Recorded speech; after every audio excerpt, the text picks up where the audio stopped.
Hey everyone, last week we covered classical conditioning, and this week we'll look at social learning theory, also known as observational learning. When we started this mini-series off, I defined learning as a change in behavior. However, social learning theory suggests that learning doesn't require a change of behavior. The reason for this is that the founder of this theory, Albert Bandura, believed in the idea of reciprocal determinism. This is just a fancy way of saying that yes, the environment influences the person's behavior, but also the person's behavior affects the environment. This suggests that the person has more power than previous behavioral theories suggested. Social learning theory suggested that people learn from observation, imitation, and modeling.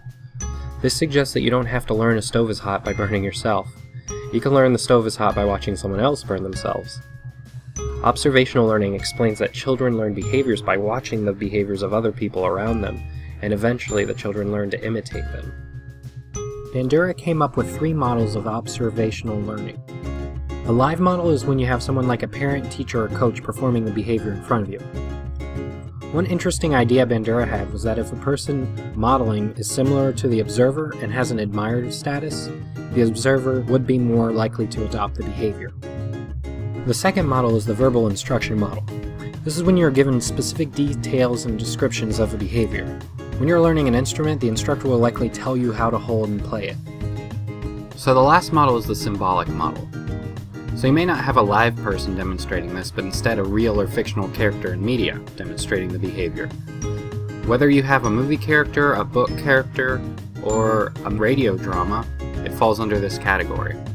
Bandura suggested the highest level of observational learning occurs first by organizing and rehearsing the modeled behavior internally, and then acting out the behavior overtly. He proposed a 4-step modeling process.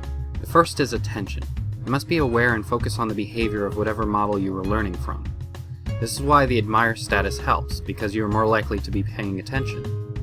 It also suggests that by eliminating external distractors, you learn better. Surprise, I know. The second step is retention. This is the cognitive component. It requires you have a stored memory of the behavior. Thirdly, you need to demonstrate the behavior through reproduction. This is where practice is important. This also requires an ability to self-observe and self-critique. Lastly, you need motivation to keep that practice up. You can use reinforcements and punishments like we talked about in my How to Train Your Mouse video. Bandura also came up with a new concept of reinforcement: intrinsic reinforcement. Intrinsic reinforcements are any things that you find value in themselves. Extrinsic reinforcements are a means to an end. They usually help you get the intrinsic reinforcements. Food is an intrinsic reward. We value it for itself. Money, however, is an extrinsic reward. We value it so that we can get other things, such as food. The biggest learning points from this video is that A, you need to find some kind of model, be it real or fictional. B, you need to pay attention, don't just passively do something. And lastly, make sure you put in time and practice. It's easier to learn this stuff and stuff in general if you personalize it. So comment something you've learned by observation and modeling. What kind of model was it? Live, verbal instruction, or a symbolic model? Or was it a combination? When I was learning to drum, I symbolically observed through all of the artists I listened to. I also received verbal instruction through the website drumeo.com. My live models consisted of Cobus and drummers that I saw perform at live shows. So what about you? Today I covered observational learning, model types, and the 4-step model process. Next week I will be covering the cognitive learning theory and Piaget.